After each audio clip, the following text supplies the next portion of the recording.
Real quick, before we get into the show, I wanted to share a new service called Getita that Ken and I have been using that has made us over $10,000 in Amazon reimbursements.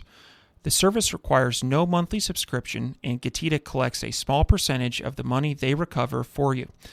It takes less than 5 minutes to set up and works on all Amazon marketplaces. Go to Getita.com, Getida, and enter promo code FTM400. That's FTM for Firing the Man 400 to get your first $400 in reimbursements commission free. How much money does Amazon owe you? Welcome everyone to the Firing the Man podcast, a show for anyone who wants to be their own boss. If you sit in a cubicle every day and know you are capable of more, then join us. This show will help you build a business and grow your passive income streams in just a few short hours per day. And now your hosts, serial entrepreneurs David Schomer and Ken Wilson.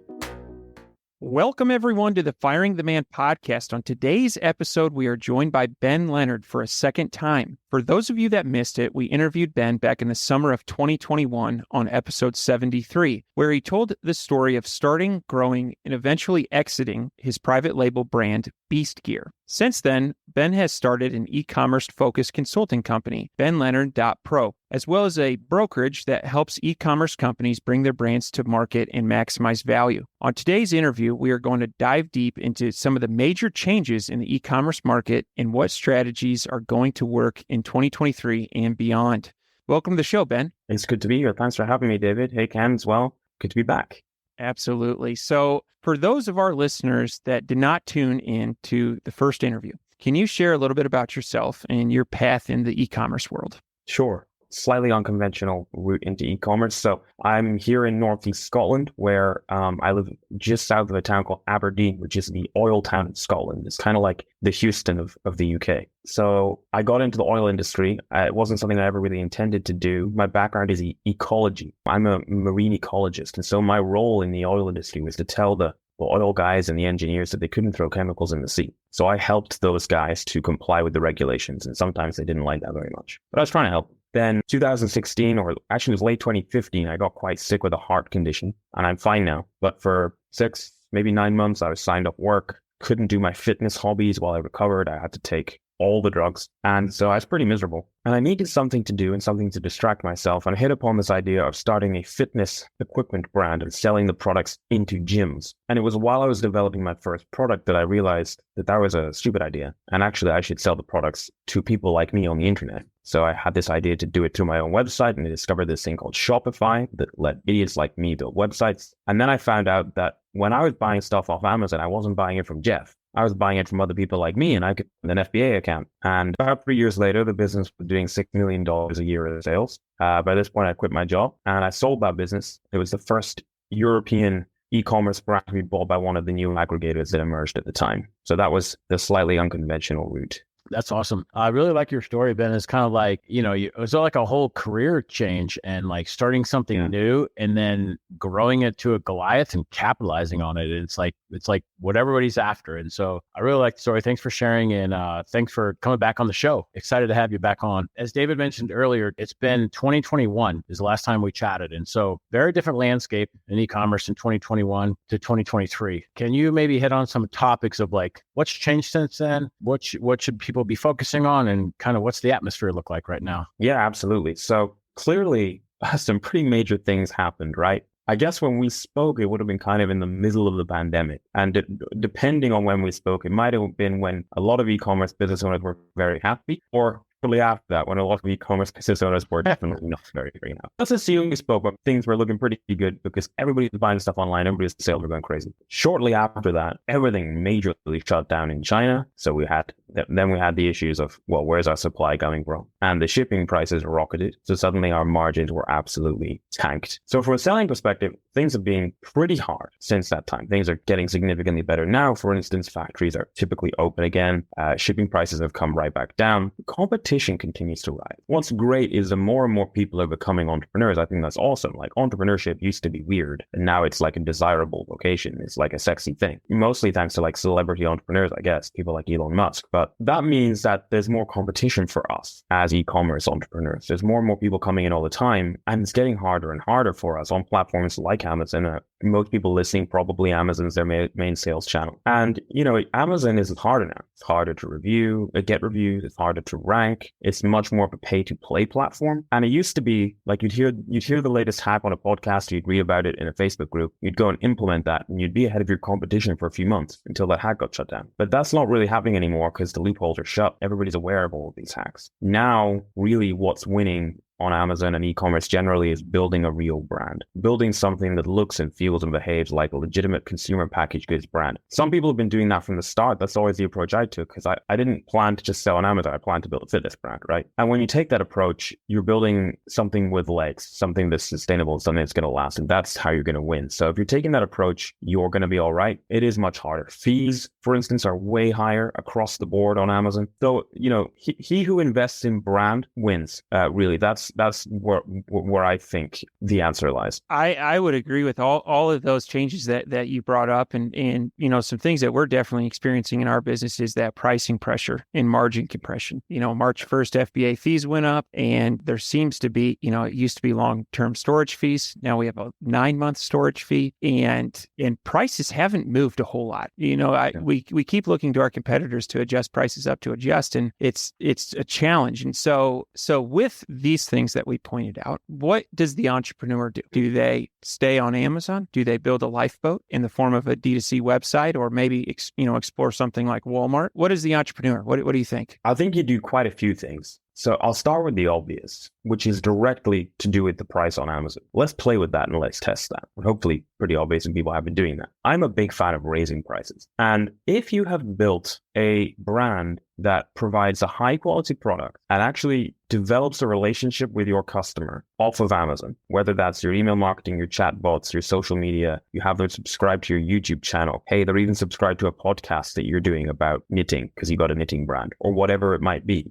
And you're providing them with exceptional service and a real back-end experience so that they know, like, and trust you and they're a fan of your brand, then all the people that are stuck in the Amazon goldfish bowl just constantly chasing the next sale are going to struggle to raise their price. But you could. You're going to have to test it and play around with it. And I'm not saying you won't lose a little bit of market share, but over the long term, that could pan out well. Let's look at some of the other stuff you can do though. The number of people that I speak to all the time, for whatever reason, probably to do with the fact that they're not really, they don't have the right mindset. They got into e-commerce when they really thought that it could just be an easy way to make some cash. It's never occurred to them to negotiate with their suppliers, not just on the per unit cost, but on the payment terms. Can we negotiate with our suppliers to move from 50% down, 50% on completion to 30 down, 70, 20, 80, 10, 90. What about net 30-day terms? What about net 60-day terms? Even better, net 30 or 60-day terms after they've landed, so that you're actually selling through the inventory before you paid a penny. Now, this can be tough, but if you've taken the time to build a relationship with your supplier and you build out forecasts and demonstrate to them what you can do, and even take baby steps, say, look, I know you're not going to give us, 20% down, 80% net 60 days after it's landed yet, but let's take baby steps towards that. Let me prove it to you now, show you how we can grow, and then next time, let's move to this. And next time, let's move to this. That's a great way to do it. Another thing that I'm a big fan of is actually paying the deposit and negotiating a deal whereby your manufacturer will store your inventory and you will drip feed it from your country of manufacture, whether that's China or Vietnam or India or Pakistan, wherever, or Mexico. And as they drip feed it, you only then pay the remaining, say 70% on that portion that they ship you. That way, you're not paying for the whole lot at once.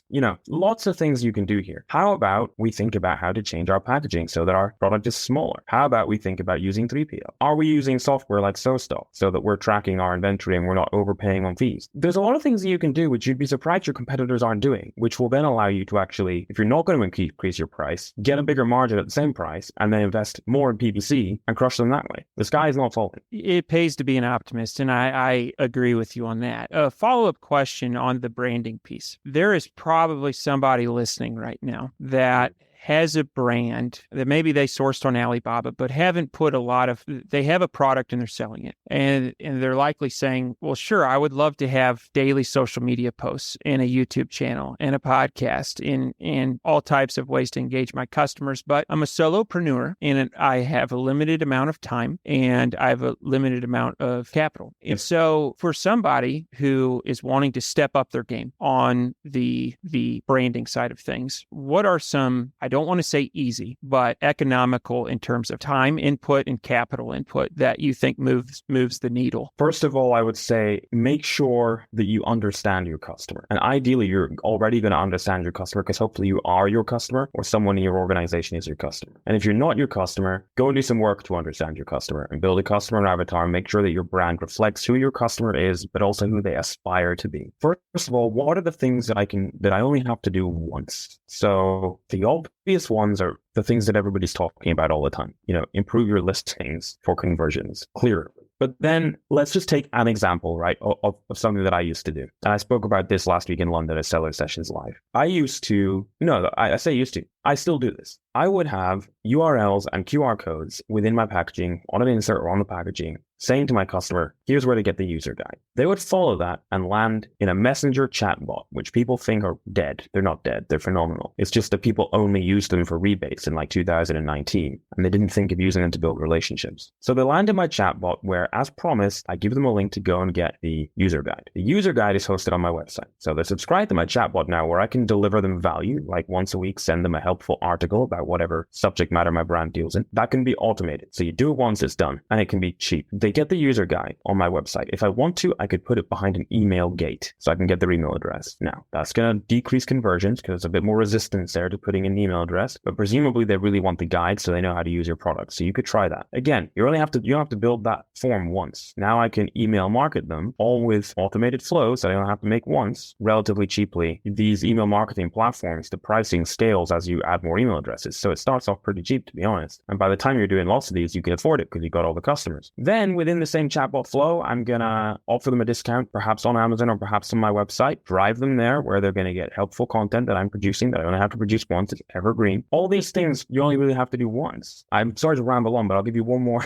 really easy example that just blows people away. With Beast Gear, we had a line of boxing products. I filmed a video of myself at my kitchen table wrapping my hands with boxing hand wraps because I wanted to explain to my customers how to properly use the product. So that same chatbot where I delivered the user guide, I also gave them a link to go watch this video, which was on YouTube. When they clicked the link, they landed on YouTube. Today, that video has had 5 million views. Now, I haven't sold 5 million pairs of boxing hand wrap. Well, I recorded the video in 10 minutes on my phone. I uploaded it to YouTube, and in about 5 minutes, I added that to the chatbot. And automatically, all my customers got that. When they clicked to watch the video and liked the video and subscribed to my channel, all of that is giving YouTube positive signal to show that video to more people. So now people who are not my customer but want to know how to wrap their hands for boxing find my video, and they then subscribe and they like my video, they watch my video. And on my YouTube channel, I can now show them more content. Again, all videos I make once in 5 minutes. It's not hard work, it's not expensive, it's free actually. And of course, all these people who don't know my brand yet watch the video and click the link in the video to go buy my product on Amazon. And guess what? Amazon likes external traffic. So I'm gaining the YouTube URL and algorithm and the Amazon algorithm all on autopilot for very cheap, automated, because I'm thinking about customer experience and I'm escaping the Amazon goldfish bowl. So this idea that it's too hard is not true. For somebody, I'm not asking for a friend, I'm asking for myself. If somebody wanted to replicate what you just talked about, and we don't need to go into a ton of detail, but what do you use for chatbot? What do you use for,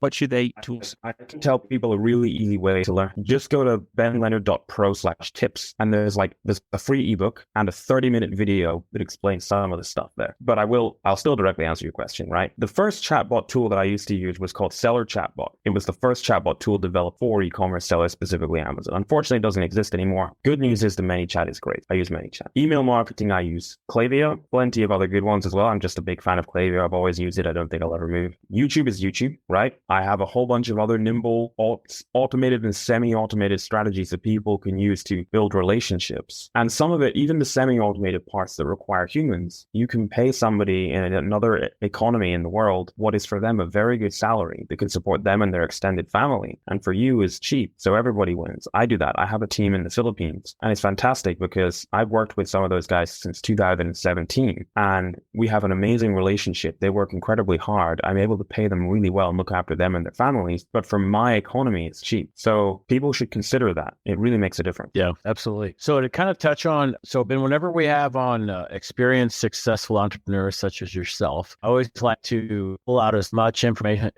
as we can and share with our audience. And so you started B-Skier, never having any experience, kind of switched careers, started B-Skier, grew it, exited out. Now, are you growing?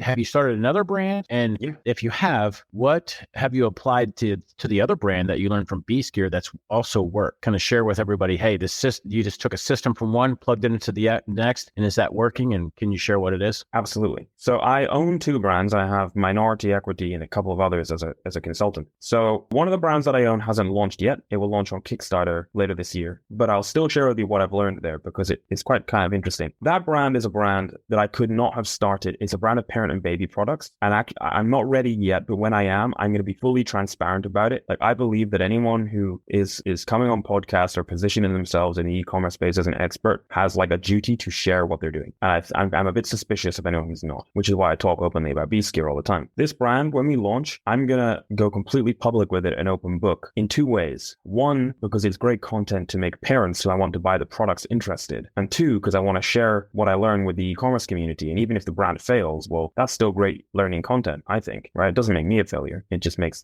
that I'm learning. So what I've learned from that brand is, or what I'm applying to that brand is the high barrier to entry. I've spent close to 70 grand designing the first product. I couldn't have done with B-Skier before B-Skier because I didn't have the money. But what I learned with B-Skier is if I can find a way to engineer a high barrier to entry, I will. So like, for example, in 2017, I jumped through a whole bunch of hoops so that I could register for VAT in France, Germany, Italy, Spain, Poland, Czech Republic, Sweden, and the Netherlands. So I think it's a bit easier now, but it was such a pain. Registering for VAT in Spain was actually hilarious. There's this process you go through where they literally require to have a document stamped with like a medieval style wax seal. You know, the kind of thing they would use to seal letters? You know, you'd expect to, like Game of Thrones or something. And my competitors couldn't be bothered to do it because it was too much of a high barrier to entry. So I absolutely wiped the floor with them when I got into the Amazon Pan EU program, and I doubled my sales overnight. So now wherever I see the opportunity to have a high barrier to entry, I do. So in this case, the high barrier to entry in this industry is a high cost to design the product. But when I do that, I'm developing significant IP and a very high quality product. And I think that the basis of a successful brand is a high quality product, because you can't outmarket a crap product. So that's one of the things I've learned that I'm applying. The brand that exists now is a sports brand, selling some similar stuff that B-Skier used to sell. My non-compete with the new owner of B-Skier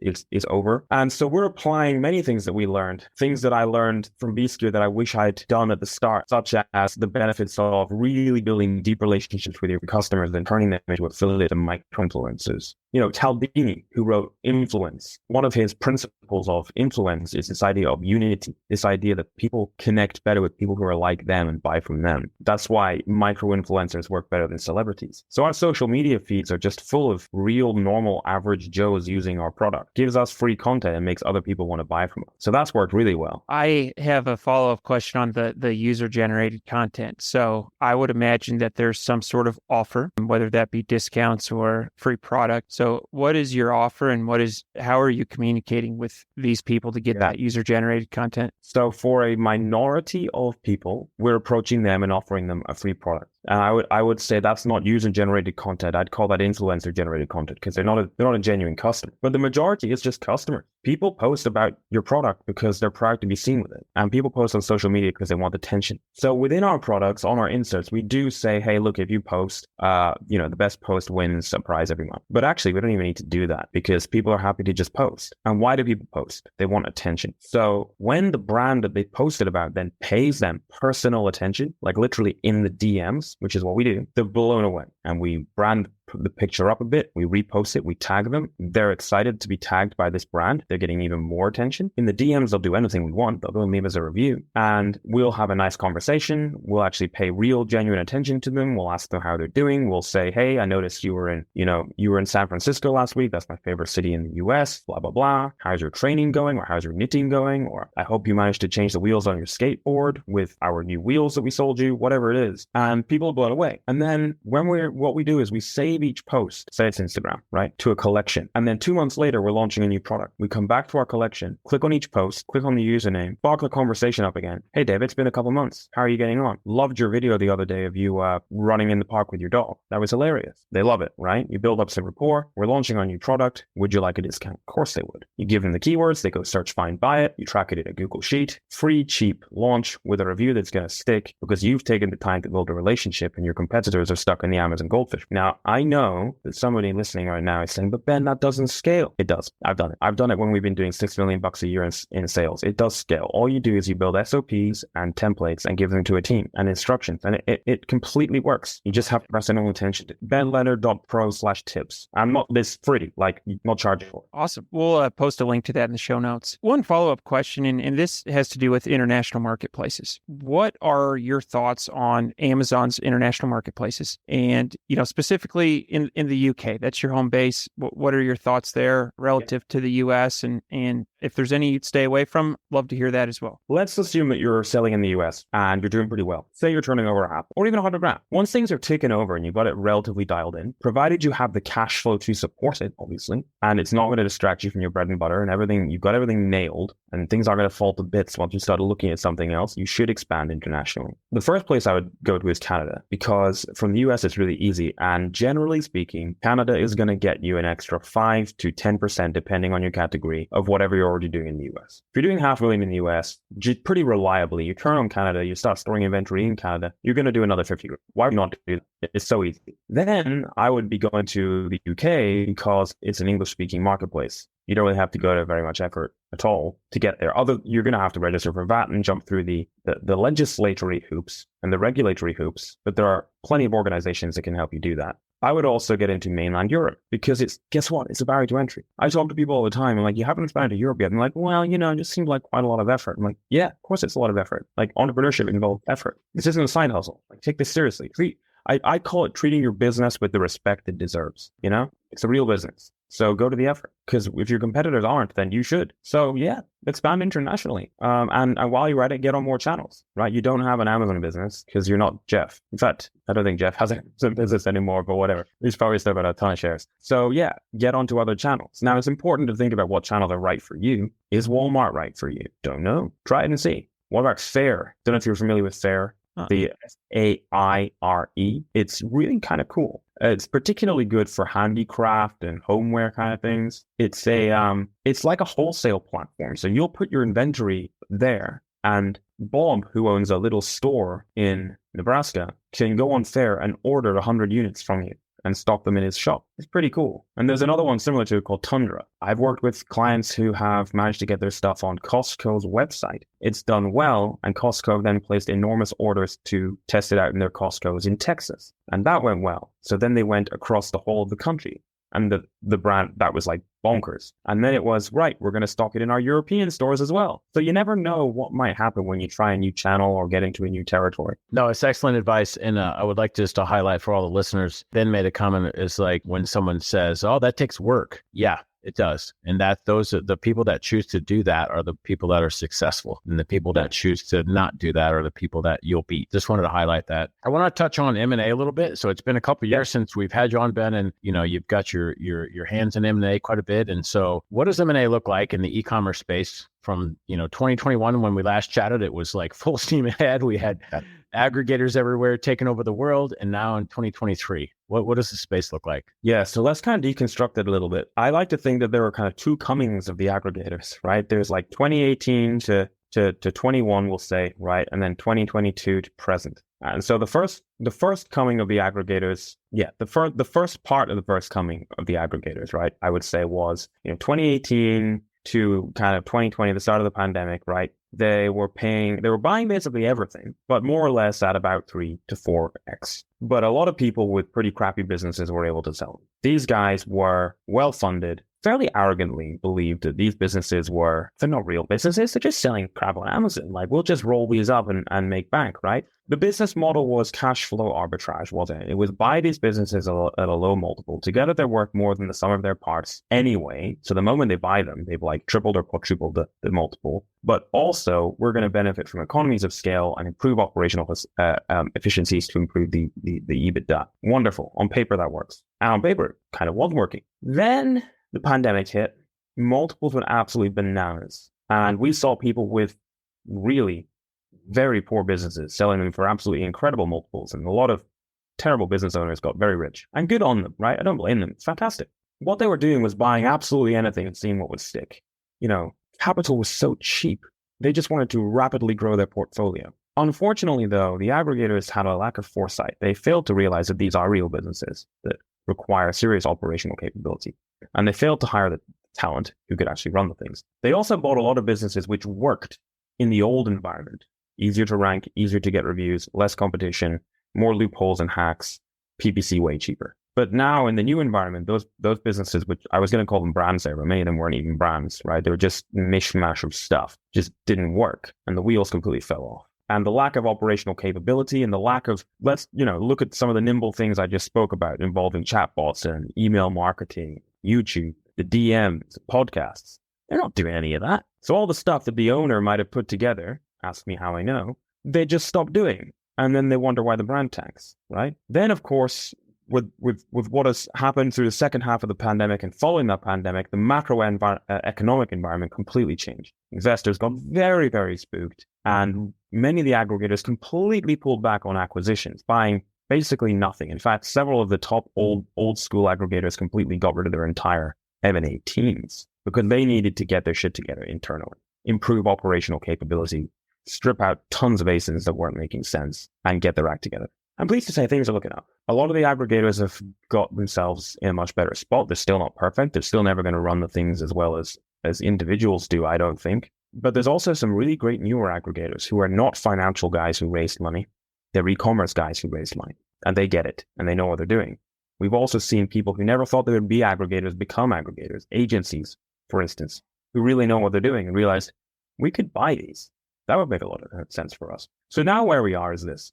If you have a Me Too commodity selling random stuff, you're going to struggle to sell it for very much or not at all. But if you're building a great brand that looks and feels like a real brand, is building a following of customers who love your brand and your products, and you're treating it with the respect it deserves, you can absolutely sell that business for a fantastic multiple, for a great deal structure, provided you take it through a serious mergers and acquisitions process. So that doesn't mean flipping it. It doesn't mean sticking it on a marketplace. It means going through a real, well thought out strategy, potentially for many months, and finding the right buyer and getting the right deal. So that was a bit of a ramble. I think it was an excellent kind of, phase one, phase two, before and after. And so that was awesome. Before I hand it over to David for any other final questions, I wanted to give a shout out, Ben. I can't remember which platform I've seen it on before, but you've released a series of videos. I don't know if those are still live or not. Oh, we did. Oh, yeah. You can still get them. Can you share with the audience where they can see them? Certainly can, yeah. So we made some funny videos to explain some pretty dry stuff and also to hopefully save people from doing the wrong thing.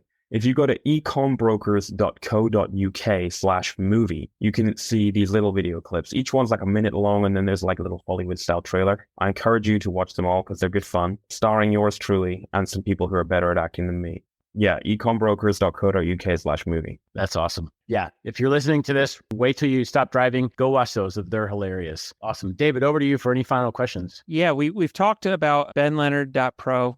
We've talked about ecom brokers. Can you tell us more about those and what types of clients you're looking for and how our listeners may benefit? Absolutely. So Benleonard.pro is my website. To be honest, the website probably needs a bit of a refresh. Started out as a site where I was mentoring folks. Been doing a little bit less of that now. Now it's more sort of consulting. So people that I consult with are e-commerce businesses, large and small, got clients who are sort of private equity backed portfolios of brands who realize that it's the guys on laptops in spare rooms that are better than they are. And we've got people who have got a big ambition. Their business is doing, 150 grand, but they've got a lot of ambition. And I'm consulting with them. And I always find a way to make it work. If there's somebody that I feel there's a fit with, you've got to be building a real brand and you've got to have passion and ambition. Ecom Brokers is our brokerage. We're more than just a middleman or a brokerage. We're accountants, we're M&A experts, we're e-commerce business owners who've bought and sold our own brands. Our North American deal director, John, is an ex-Amazon insider and an ex-Aggregator insider, and he brings that. And we will work with e-commerce business owners to plan and execute a real M&A process, treating your business with the respect it deserves rather than flipping it like a garlic press. That's kind of those two things. And then I guess the other thing that's kind of what I do is I'm kind of on the speaking circuit a bit with no real goal other than I enjoy meeting people at events. And I think speaking is a good kind of a business card. It kind of, you can prove on stage that you know what you're talking about, and who knows what doors that opens. And I'm writing a book which comes out in October. Awesome. We're going to have you back on when you release that book. So, all right, Ken, why don't we get into the fire round? Yeah, let's do it. Ben, are you ready for the fire? This is fire round number 2. I am ready for the quick fire round. What is your favorite book? My favorite old book is The E-Myth Revisited by Michael E. Gerber, and my favorite new book is Quit Stalling and Build Your Brand by Ben Leonard. That's awesome. I like the new one. I'm going to get the new one. What are your hobbies? Fitness training, paddleboarding, and travel. Very cool. What is one thing that you do not miss about working for the man? Incompetent people higher up the org chart than me. I love that one. Last one. What do you think sets apart successful e-commerce entrepreneurs from those who give up, fail, or never get started? Well, first, we give ourselves permission to start. And then while we're going through it all, we've got resilience, we've got adaptability, and we take risks, but we take calculated risks, not stupid risks. Excellent answer. Excellent advice. Over to you, David, to close out the show. All right, Ben, if somebody is interested in working with you, either with a consulting company or through Ecom Brokers, what's the best way to get in touch? You can email me Ben@Benleonard.pro or Ben@eCombrokers.co.uk. That sounds great. Well, want to thank you for being a guest on the Firing the Man podcast, and we're going to have to reconnect when that book launches. Yeah, let's do it. I'll send you guys both a copy. All right. Thank you. Before you go, we wanted to share a new service that Ken and I have been using called Getita that has made us over $10,000 in Amazon reimbursements. The service requires no monthly subscription, and Getita collects a small percentage of the money they recover for you. It takes less than 5 minutes to set up and works on all Amazon marketplaces. Go to Getita.com, Getida.com, and enter promo code FTM400. That's FTM for Firing the Man 400 to get your first $400 in reimbursements commission free. How much money does Amazon owe you?